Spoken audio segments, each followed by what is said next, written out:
Hello and welcome to episode 39 of Webflail, the podcast dedicated to uncovering the greatest failures behind the greatest Webflowers, because success often comes after learning from many failures.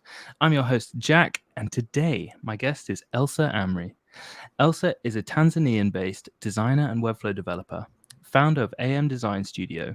She hosts Adobe live sessions on YouTube. She's a Floxies ambassador and an ADP list mentor. She is busy.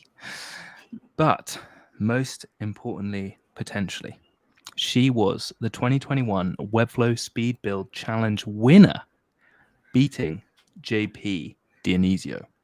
So if you want a wild ride, get on YouTube after listening to this podcast episode. Elsa, welcome to the Webflow podcast. Thank you. I am super psyched to be here. It is great to have you. And like I mentioned during that introduction, you are insanely busy. I mean, how do you manage to juggle all that stuff?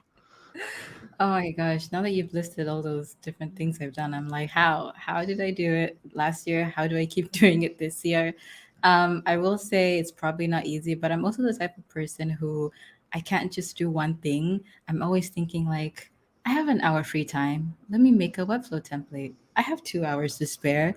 Let me create a YouTube video. Like I can't just chill, basically. So it's how I am.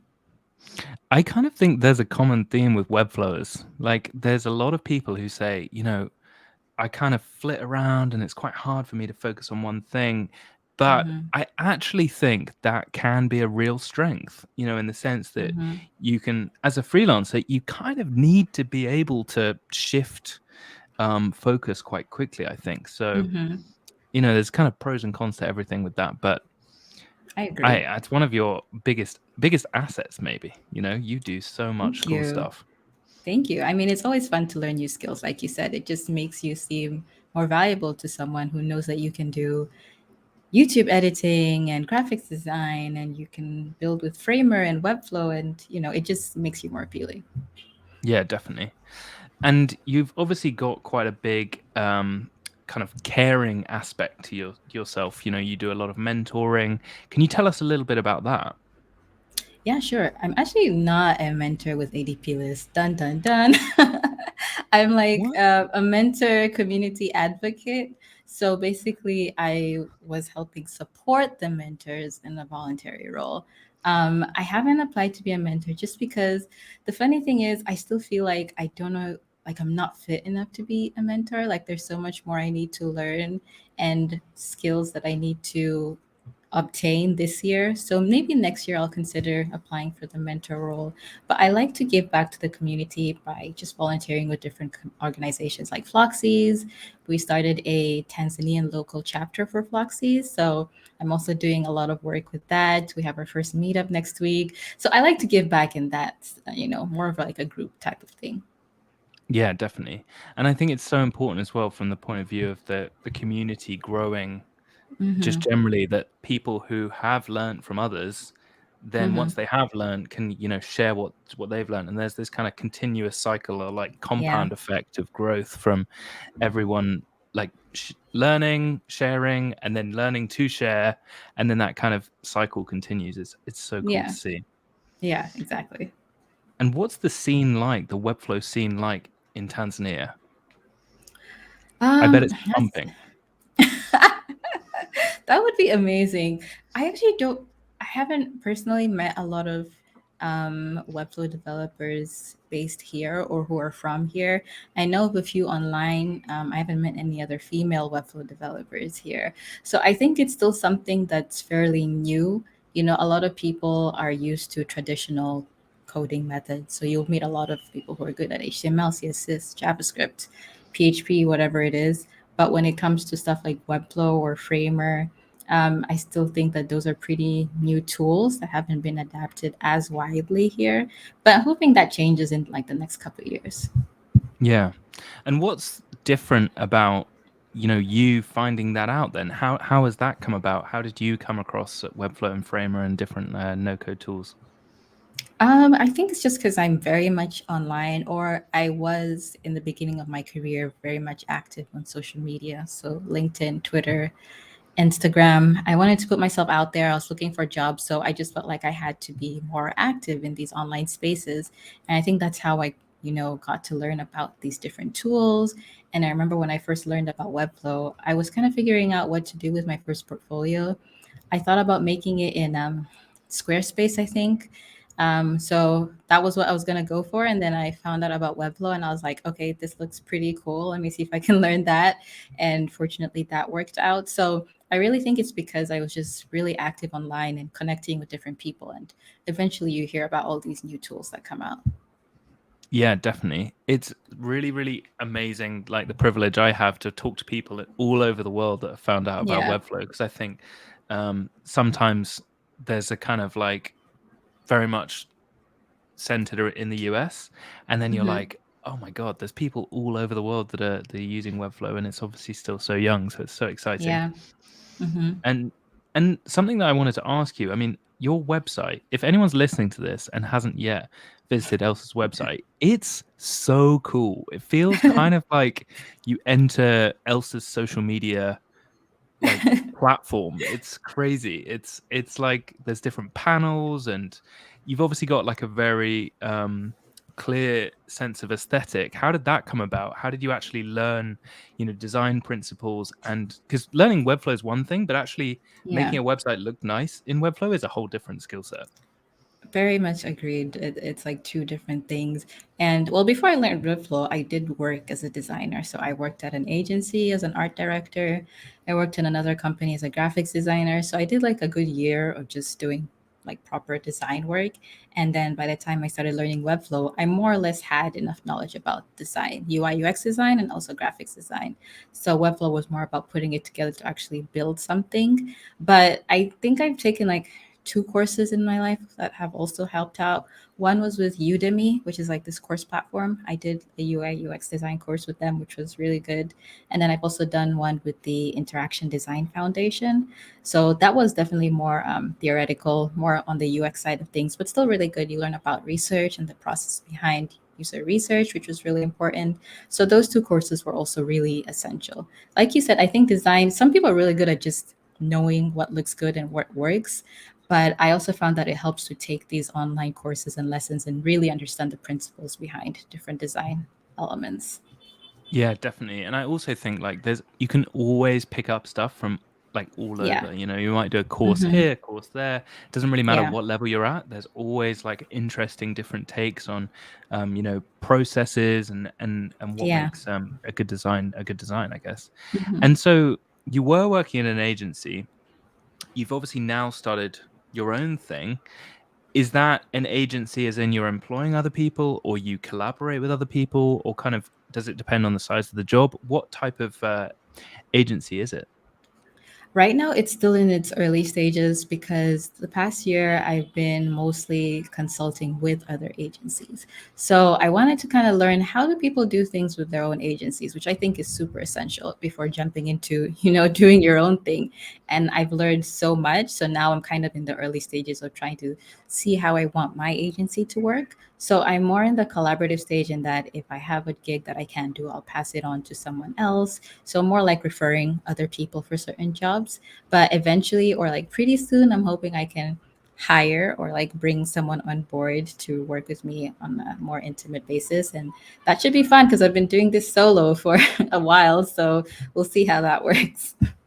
Wow. Okay. So that's really interesting. It's great to hear that you've actually gone into other agencies and done that, because I think a lot of people, because the barrier to entry to, Hmm. create an agency, um, in the sense that you have a website that says, you're an agency, is actually quite Hmm. low with Webflow. There seems to be quite a lot of Yeah. agencies that are very, very young, i.e., the founders are like 20, and they, they're still at university, and it's like them just on their Yeah. own doing an Yeah. agency, right? Or kind of trying to maybe appear a little bit bigger than they are in some Hmm. respects.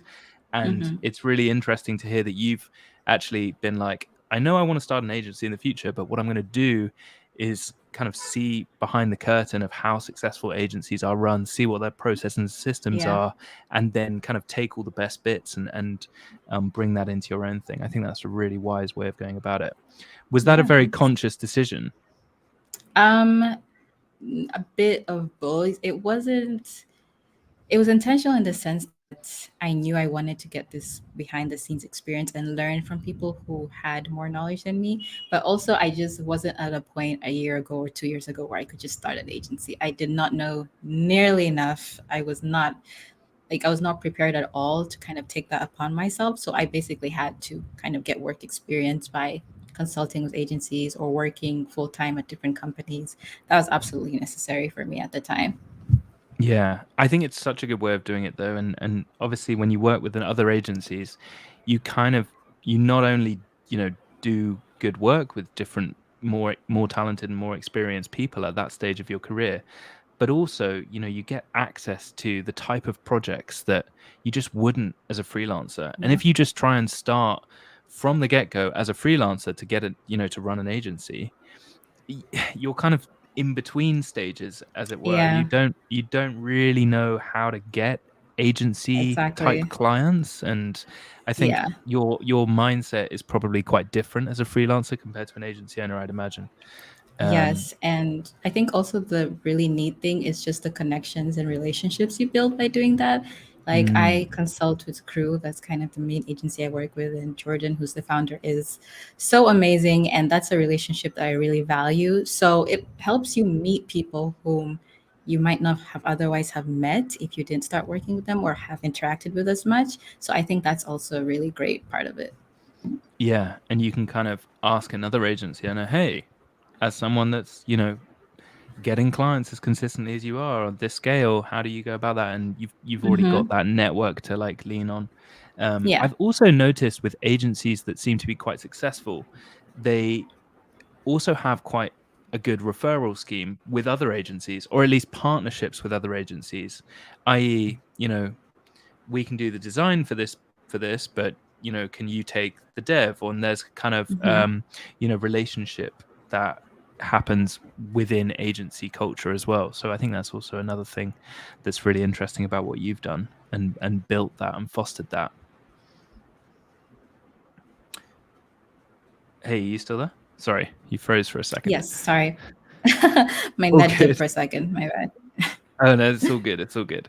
So, question: if someone is Mhm. thinking about starting an agency and they're quite young, starting out with Webflow, do you think it would be better to potentially just take a step back and just ask yourself why you want to start an agency? Because I think that's an important question for people to understand. There's all sorts of Yeah. different types of ways of freelancing. You can, you Hmm. know, freelance as a solopreneur, you can collaborate with other people, or you can maybe Hmm. start something that's a bit bigger. How did you come to decide that you actually wanted to start your own agency? I think for me, it's because on the one hand, I do enjoy working alone. Obviously, when you work alone, you can work according to the system that works for you, your own methods, your own way of doing things, and it's your work. So you're Mm, accountable for everything. But I decided around a year ago that I wanted to explore branching out a bit more because my dream outcome down the line is to have an agency full of people who are similar to me, so other Black women, working together to create amazing things. And I've always just been so passionate about starting something like that. And so what I hope to get out of, branching out with my agency is employing other women, other Tanzanian women, even hopefully, or East African women, and just kind of collaborating with them to create amazing stuff. That's my like ideal scenario, and one of the main reasons I wanted to branch out. that's such a cool dream. So you have a kind of higher purpose then, because I think it's Yeah. really not sad or a shame, but sometimes I think when people just say, I want to grow a massive, $1 million agency or whatever. And I'm just like, oh, okay, great. But like, is there anything like that number is just a number? Like, is there any kind of other purpose to it? Um, and it's great to hear that you have like a kind of collaborative goal and also kind of yeah, just a really heartwarming purpose to it. Yeah, That's no, great. thank you so much. Obviously, like becoming successful is something most people would want as well. But I think I'm also considering what will fuel me because sometimes you have goals, and then when you're on the way trying to achieve those goals, you run out of steam. The motivation is a bit lacking. So I think having a clear motivation that's outside of just being successful can really help too. Yeah, definitely. And I'd argue that success is like, well, I don't know. I mean, everyone has different success metrics, don't they? But I Yeah. think, having true fulfillment through what you do Mhm. is actually kind of beyond money, I would say. Yeah. Oh, I Don't agree. know. Maybe I'm going a bit deep for the podcast too early, but anyway, sorry, I've been reading Marcus Aurelius too far. Okay, so let's get into some of your failures then. You sent me across some really thought-provoking things that yeah, we haven't actually had on the podcast yet, so I'm excited to get into these. Oh, Tell me okay. about failure number 1, when you accepted free or low-paying jobs because you weren't confident in your craft. Oh, I mean, isn't that the story of every creative's life? Yep, that's the end of the episode, guys. Done. Yeah. um, that one, yeah, that one I thought like when you asked me to send you those questions, that was the first thing I thought of because it's just one of those things that at the start of your career, for a lot of people, you can't escape. What is it called?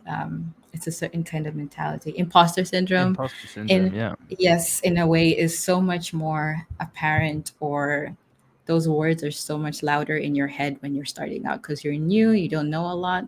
So for me, I think in the beginning, I just wanted experience. I wanted to go out there and get work and build my skills. And prior to getting my first design job, I did spend like a year in Japan figuring myself out, so to speak, Wow, after cool. uni. It was like my post uni gap year. And I didn't really know what I wanted to do. And it was during my time there that I decided, okay, when I'm done with this year and I go back home, I really want to, pursue design. So even though I did practice my design skills as much as I could while I was, in Japan, when I came back, I was still just really inexperienced. Like I only had one case study on my portfolio, which was like a personal project. And I remember thinking, if can just get any job, that's good enough for me. Because that's what I believed at the time, that, companies might not want to pay me, but maybe they'll bring me on board and just give me work to do and I can build up my resume that way. So my first job was an unpaid internship. In a way, it was really good, not the unpaid part, but the actual job itself, because I learned so much. I was a junior art director and they really put me through it, but it helped me learn a lot in terms of how to use these different programs like Photoshop, Illustrator, which I had never used before, and After Effects and all these programs that were new to me. And so by the time I was done with that internship, like 3 months later, I felt so much more experienced and skilled in what I was doing. However, this is why I named it a failure because I did the unpaid internship and then my next job, my manager from the first internship referred me. And I went into that job and I still somehow had the mindset that I wasn't good enough yet to be paid like super well. Like I was young. And so when they asked me, how much do you want to get paid? I just said a number that looking back was absurdly low. And unfortunately, a lot of companies are not going to hear that and be like, oh, no, we will pay you this much. Sometimes people will take what you tell them, even if it's really, really low. And I hadn't really talked to a lot of designers. I didn't know what the average rate of pay was for the role I was entering in. I kind of just went into it thinking, I'm coming from an unpaid internship. I'll probably just accept a really low pay. I'll be thankful if they pay me this much. And so I gave them the number that I did. And 6 months later, I really regretted it because the thing is, when you feel like you're underpaid, it really affects how you perform at your job. You feel like you're not valued as much, that you're putting in insane hours for very little pay. And it was something that I regretted doing, but also like a learning curve for me, that I didn't need to have that mindset of I'm starting out, so I shouldn't get paid, a lot of money. I can take the little that I get. It was just a really bad mentality to have at the time. Yeah. Wow. Okay. I resonate so much with that. I think a lot of people listening probably do as well. I think Yeah. basically the money is like an exchange of value, and if that doesn't feel good, then obviously you're not going to give your best, and you're going to just feel annoyed every time you get a paycheck because you're Yeah. just like, ugh, like these guys don't match my level of input to what they are giving in return, and that must be quite frustrating. But Mhm. I guess comparison to zero, you were like, hey, whatever I get, this is going to be Yeah. hundreds of percent more. So I guess that's maybe the strange like mentality shift that you went through in that period. But Yeah. then you said, look, guys, I know I lowballed myself at the start. You need to pay me properly, or kind of how did you get out of this situation? I was like, pay me more or else Pay me more or I'm leaving. I'm dipping. No, I like my personality is definitely not that. I think the funny thing is, it took me a while to really understand how low I was being paid until I found out how much someone else who was in a similar role to myself was being paid. Then I was like, oh, wow. I really lowballed myself. And that was when I started thinking, why did I like kind of name this price, etc. But it wasn't until I think 5 months later that I actually asked for a raise.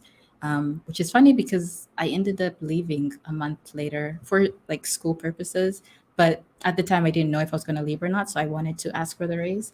And so I did. And the interesting thing about that scenario is I knew I was doing good work. You know, I was always showing up to work, doing what needed to be done. Like there weren't any areas that I was slacking in, regardless of the pay. So Mm. I knew that they might like me enough and might like my work enough to give me the raise.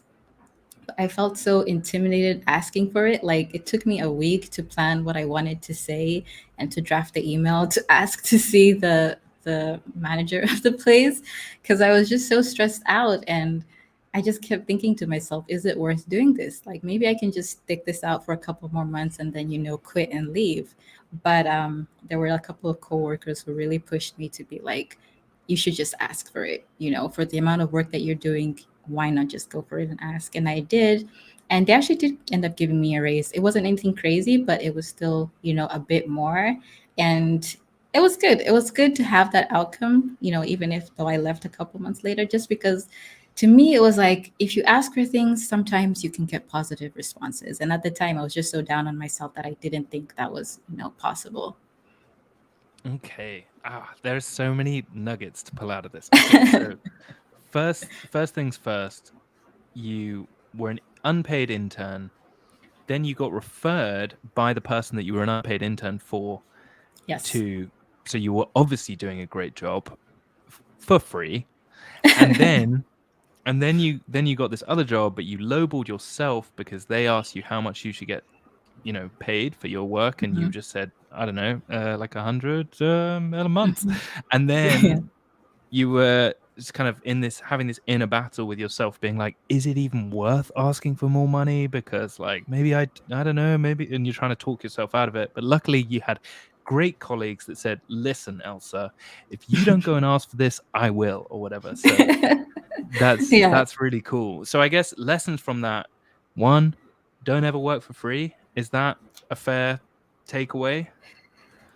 Like I am so anti unpaid work now. Yes, 100%. I don't think anyone, whether it's an internship or not, no company should be asking for work for free. Because the harsh reality is, regardless of you being an intern or not, the amount of work you're doing is at the same level as someone else.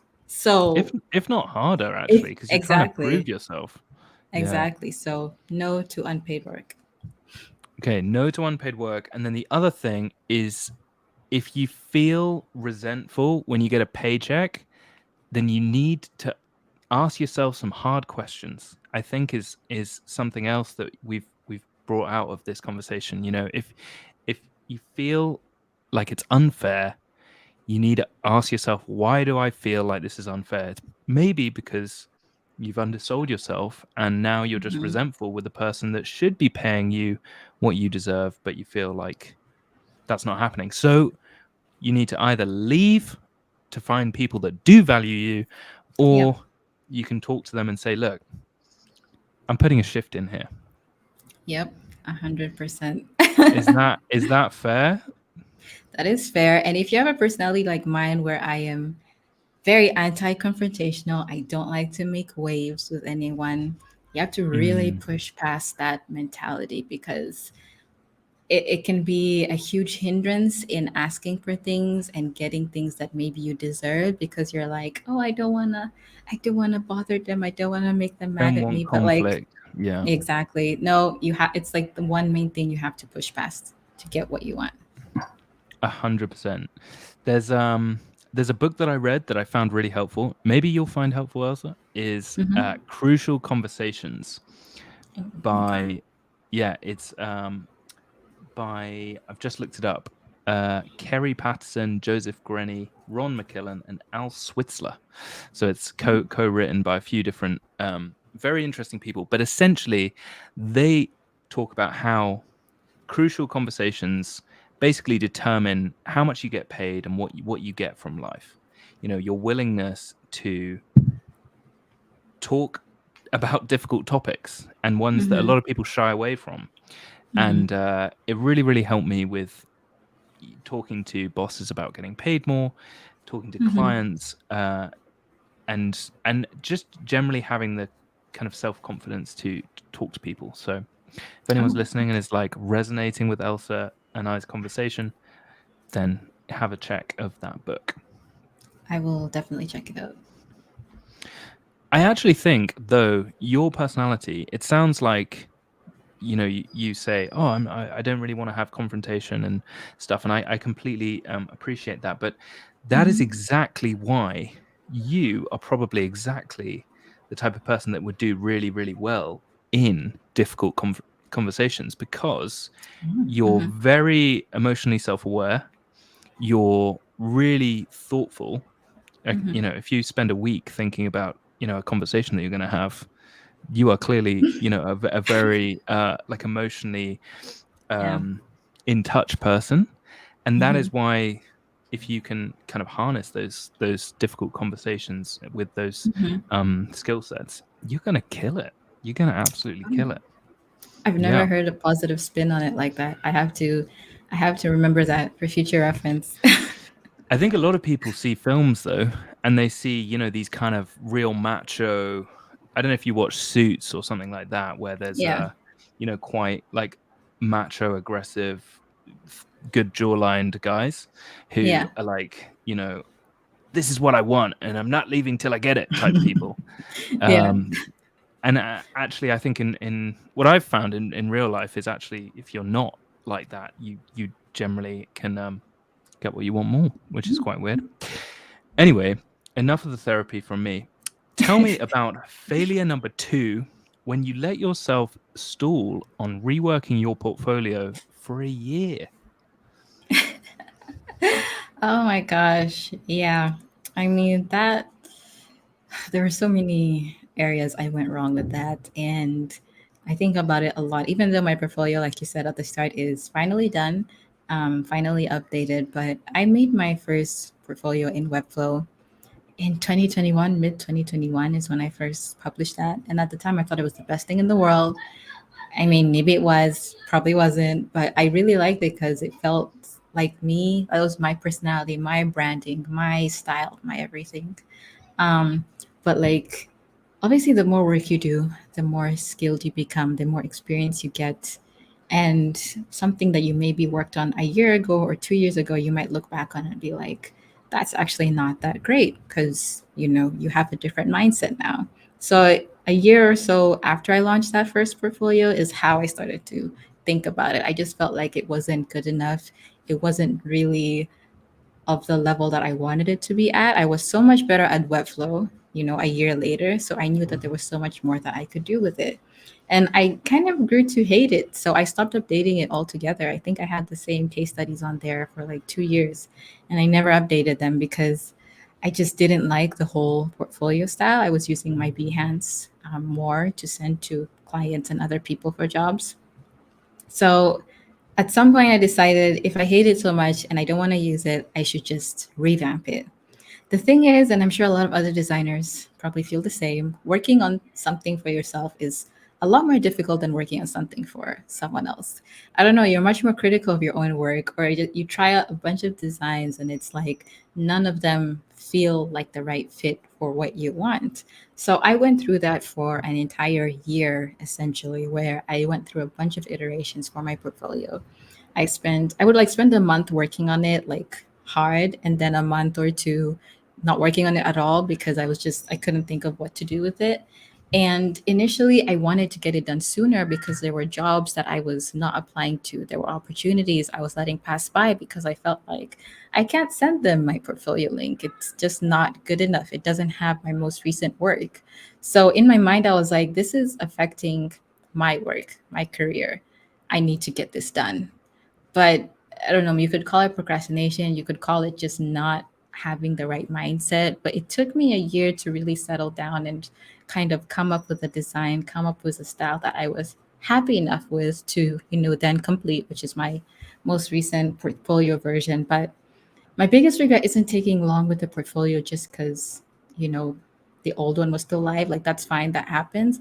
My biggest regret is just that I passed on a lot of things that I wish I had applied to and pursued because I didn't think the portfolio I had would be good enough. And I really, if I could go back, I would have just done something really quick to send to those clients and to those companies. But at the time, I was just like, I'm gonna have to let this pass by because I don't have, anything to send. So I really do regret that.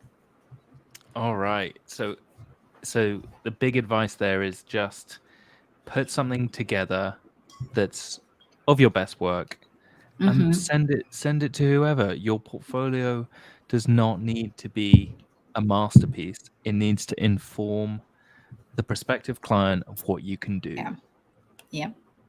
And one thing that I always bring up this example, but Grace Walker, she made her portfolio in a day. She basically, and I think the interesting thing about her is she's obviously a very, very talented designer.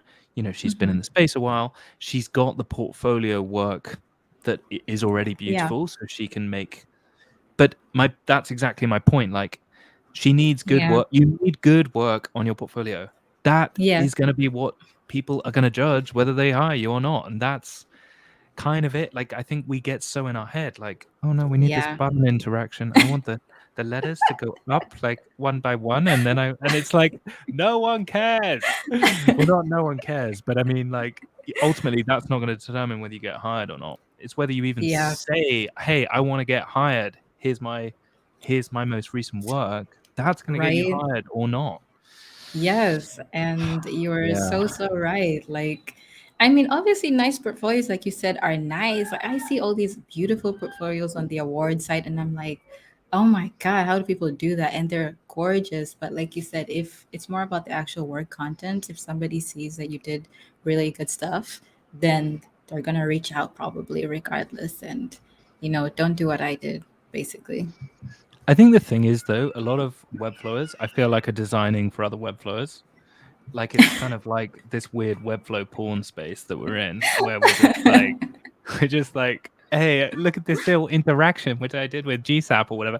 And clients, like, they just they don't Yes. necessarily have that kind of I don't know, delicate palate or whatever the phrase Yeah. is. They Yeah. are more caring about their business results, and that might be a completely different kind of success Yes. metric to what you Yeah. might be kind of putting out there to the world. A hundred So percent. Yeah.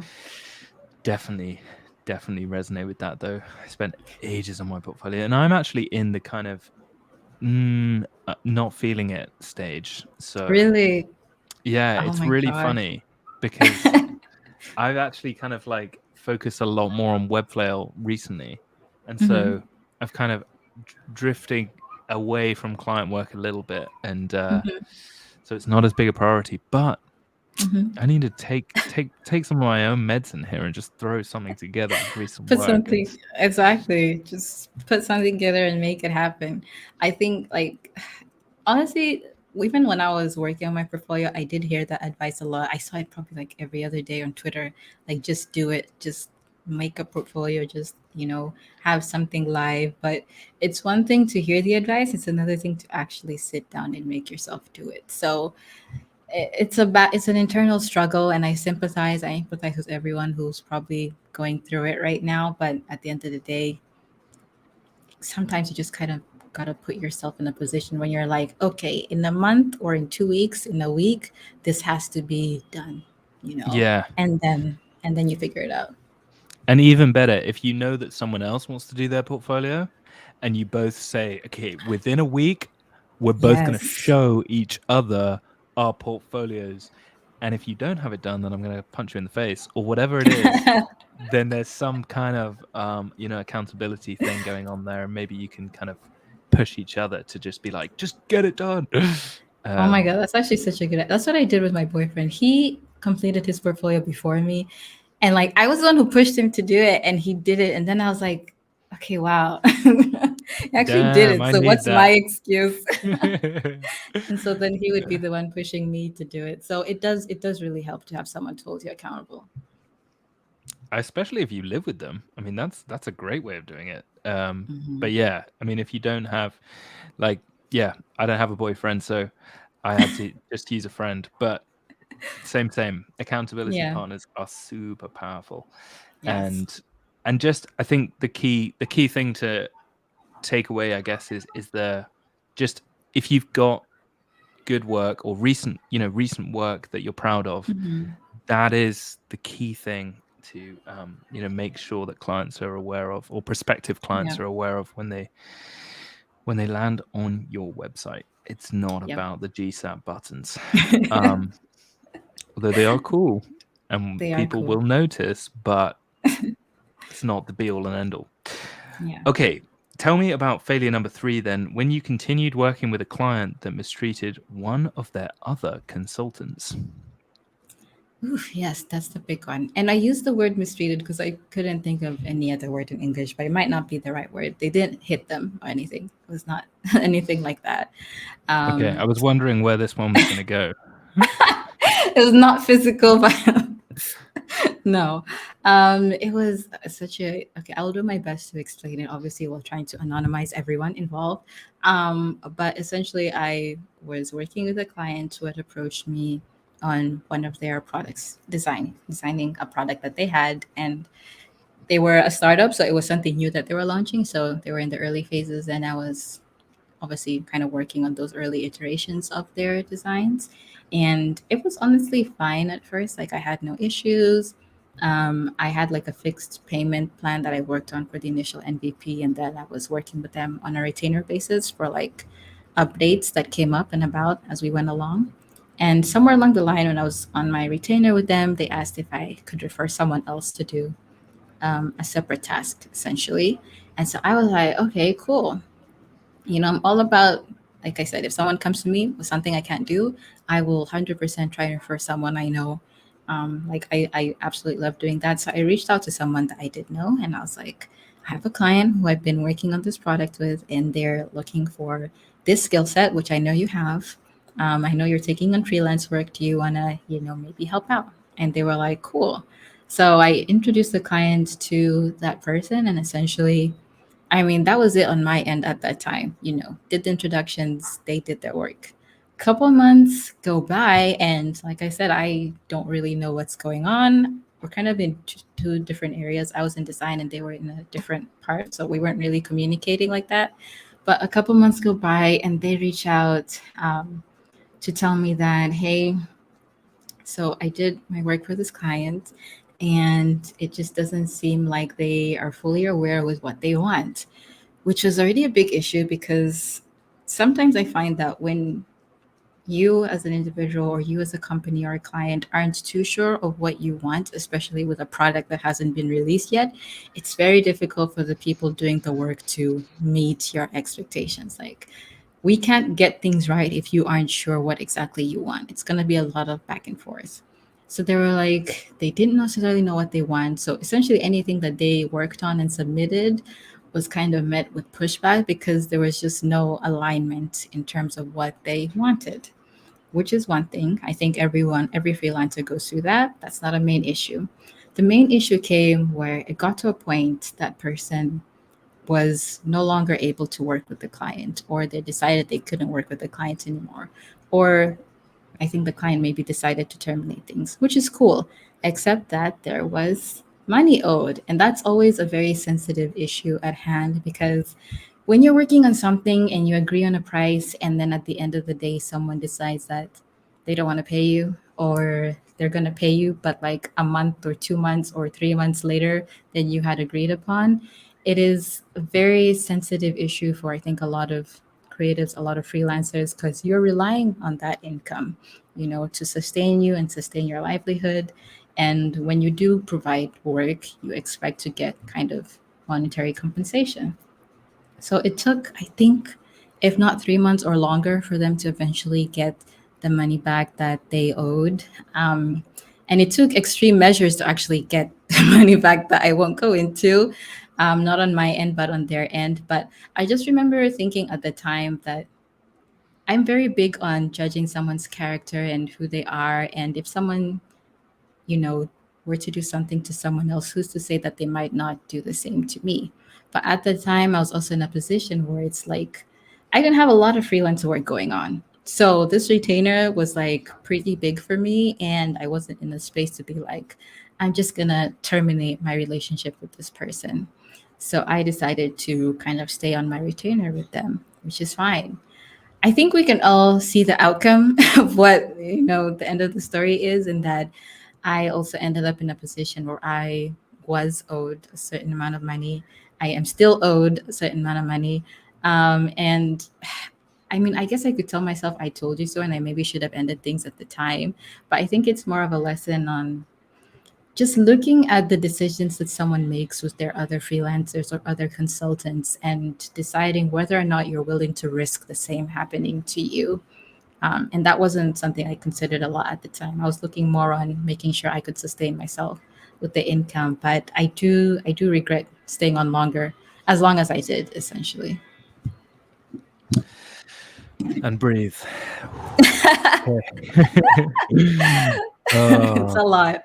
yeah, that's a lot. That's a lot there. Yes. I mean, I guess, do you feel like you've held on to that sense of, I mean, maybe you feel resentful towards this client, or have you managed to kind of let it go and be like, that's a lesson learned? Or, how have you kind of processed this now looking back in hindsight? I definitely don't feel resentment for the client. I think that the person themselves is not a bad person by any means. Like, I don't feel that way at all. It's just that the circumstances were a bit hazy, and maybe there wasn't as much transparency as there should have been. Because I honestly would have been fine with someone coming to me and saying, hey, our budget is a bit tight. Can we rework our retainer agreement and lower it a bit? Like, that would have been totally fine with me. I think, though, deciding to go with a different approach of letting things go on without being 100% certain if you can actually pay the people working for you is a different outcome altogether. But I look at it more as a mistake that I made, and maybe I should have ended things with the client earlier, or maybe I should have just thought about the situation in a slightly different manner. But I don't have any resentment towards the client. I think I've moved past that for sure. Yeah, I think I had a similar situation where someone didn't pay me, and at the end of a project, and it was quite hard to kind of work out what to do because they Yeah. lived in the States and I was in England, and it was just quite a Yeah. weird being like, sending emails like, "Hey, just wondered if you got my last two emails. Really intrigued to see if you could pay me for the work." It's like what am I gonna Exactly. do? Just like get on my keyboard and be like, "Listen here, you." Um, Right? like it's just kind of a strange one. Or you can look at it and be like, "Okay, that happened. Right. Hmm. On to the next thing." And I think if you hold on to those feelings, it can just yeah, it's almost not worth the, like, It really financial, I isn't. don't know. I mean, it obviously depends if it's like, I was not earning very much for that job, but so maybe it wasn't like my financial livelihood, Right. and I was Yeah. fortunate to be living at home with my family at the time, so that's another Hmm. thing. But, Hmm. yeah, it is kind of like a toss-up between how much do I like emotionally want to, put towards this fight? Right, right. And that's always a tough one. I mean, whenever it comes to like reminding people for payments, I hate that feeling, like you said, sending that email or that text message like, hey, by the way, and whatever it is that they respond back with. Fortunately, it hasn't happened really a lot in my career. Like, I'm super glad about that. Very rarely. Mm. I think this was one of those instances where after a couple of texts asking for an update, it's not like I'm letting go, like I might send another update a month from now, but it's not on my mind as much. I've just chosen to look at the situation as, I probably messed up here, I probably should have made a different decision, and it's cool, I can move on. I have other work I'm doing, other stuff I'm doing, and I can focus on that. Yeah, that sounds like a really healthy outlook to have. Yeah. Yeah. Um, but yeah, I really resonate with that, and I'm sure anyone that's listening is like, that's a bummer. If it is more money though, this is Hmm. something that I've done, which has actually worked with a different client that didn't pay, and it was actually a lot more substantial. Um, Hmm. I said that I'd contacted a lawyer.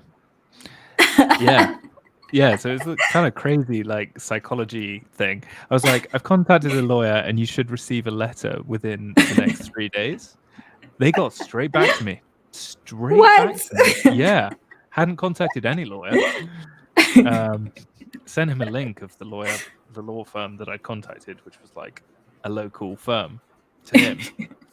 But yeah, Oh my god. so just putting it out there. I mean, as much as I'm talking about letting go and being all zen, if you do want something that is a little bit more forceful, that actually did work for me. So not sure if that's helpful for Right. anyone out there. Um, maybe I maybe felt that's bad to say on on this it podcast, sounds but so funny to say. I Can have even contacted a imagine. lawyer near you. Oh, that's Yeah, hilarious. Something I'll consider. yeah. I mean, again, it is a bit desperate, and I was thinking if they reply and be like, don't care, I'd be like, oh, okay, back to square one. Like, because Nothing else I can do. I don't want to get in a law fight. I mean, I need your Exactly. money to pay for my lawyer, so how am I going to do that? Um, but Oh my but gosh. yeah, apparently it works. So gonna try that Learn again in something the new. future. Threads. I Yeah, mean, no, this. yeah, sometimes, like you said, depending on the amount of money, like I don't blame anyone for just doing what they need to do to get their income. Like, Mm. freelancing is hard, yeah, for any It's a freelancers wild out ride. there. It Yeah. is so hard. Sometimes you're doing great, and then the next couple of months you're like, I've had one job, so any income you get, like, is important. Amen. 100%. And Hmm. so, in terms of um, in terms of that, then, are you doing kind of multiple jobs at the same time, or how are you kind of? Because I think cash flow, off the back of this conversation, I think it's important to talk about cash flow. If someone doesn't pay you, do you Hmm. have other gigs going on, or how are you kind of Yeah. looking at freelancing more generally? Yeah, I've been working different jobs for like a while. So I have, you have your different freelance clients. So the ones that you're in retainer with. So every month you'll have a certain amount of money that you get paid. And then I have agencies like Crew that I consult with, and it's not necessarily a fixed retainer, but there's a certain amount of work that you do every month with maybe new projects here and there. And then outside of that, I just have people who maybe approach me every month or so with like a new project idea, and I'll do work for them.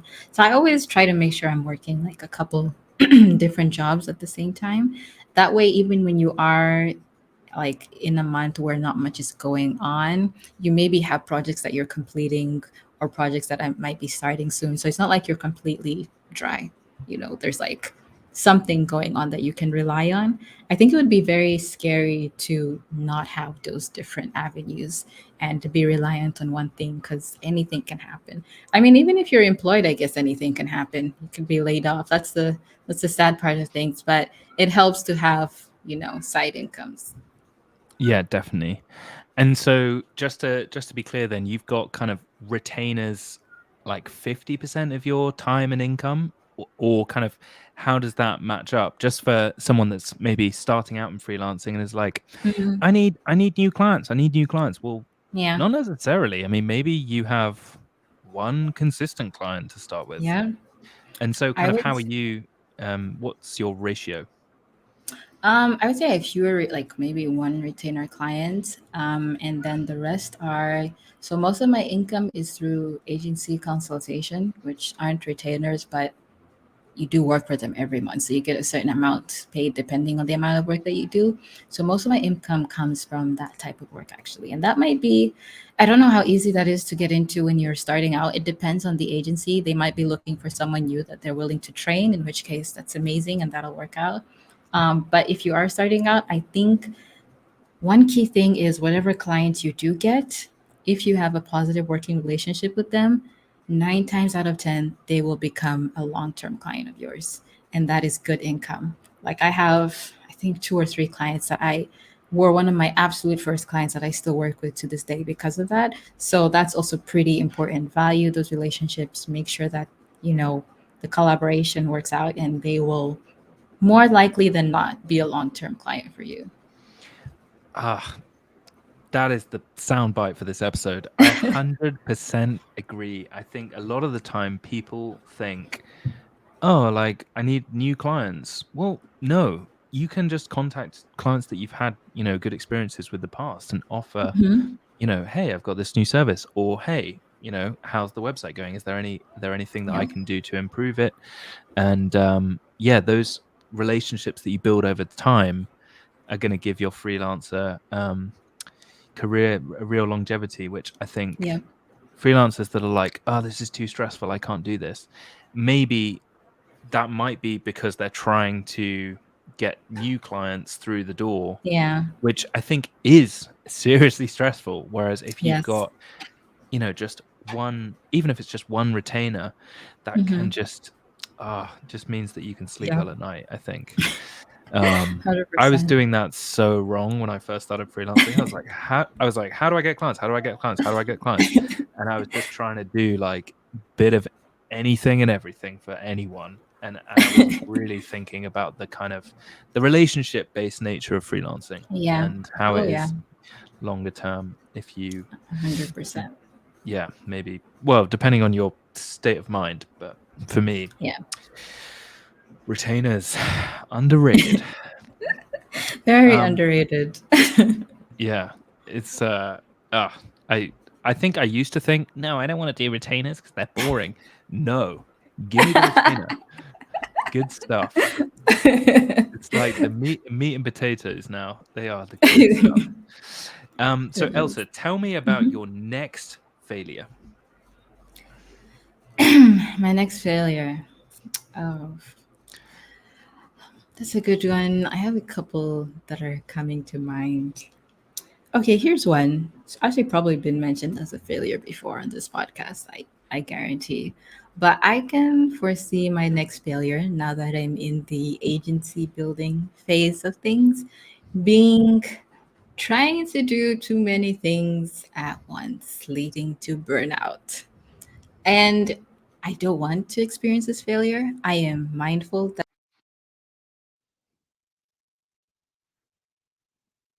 No.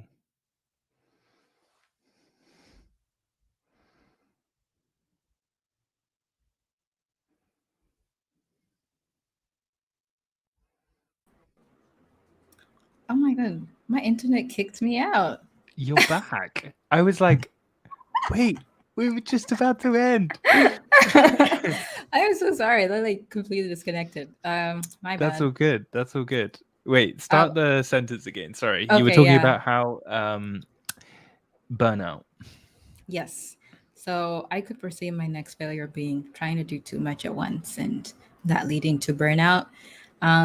Because obviously, initially I was just freelancing, just me doing my own thing. Now I'm thinking of bringing people on board, building up my agency. I have these side things that I do as well for fun and just as other creative outlets. It's a lot. And I could see myself getting caught up in things and just realizing one day that it's a bit too much that I'm trying to do. So I'm conscious that that could be a potential failure. But because I am conscious of it, I'm hoping that I will kind of work on ways to avoid it, that I won't try to take on too much. But I think it's something that can easily happen.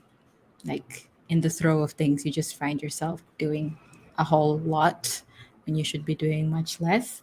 But fingers crossed that that will not be my failure in the next year or so. Hmm. Well, you'll have to listen back to this episode in a year. You know, be like,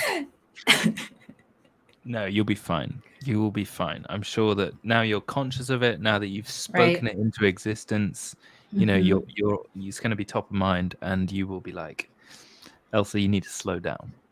Yep. Yep. We Let's hope hope. so. Yeah. If anyone wants to ask you any questions about this episode, where should they message you? You can message me on Twitter. I'm on Twitter all the time, or LinkedIn. I think those are the two best places. Not on Instagram as much. So Twitter at Elsa Amri with three A's. That can be a bit confusing. And then LinkedIn, Elsa Amri. You can add me and ask me anything. Awesome. Elsa, thank you so much for sharing so vulnerably. Do you have any other last bits of golden nuggets to give us? Or are you just like, no, I'm absolutely exhausted, Jack, just shut up? I don't think I have any more golden nuggets to give, but this was super fun. I don't do podcasts a lot, but like this was great. Talking to Jack is great. So to anyone who's like, I want to be on Webflail, you should hit Jack up because it's super fun. Woo! Thanks so much. I'm really glad you enjoyed this. Sometimes I get off the call and people are like, "Oh my god, that was so difficult." So, so I'm really glad that you enjoyed this, and I it wasn't did. too exhausting and therapy like. Great. No, it was good. Yeah. Okay, Elsa, you've been a great guest. Have a great rest of the day, and Thank thank you you. to anyone listening.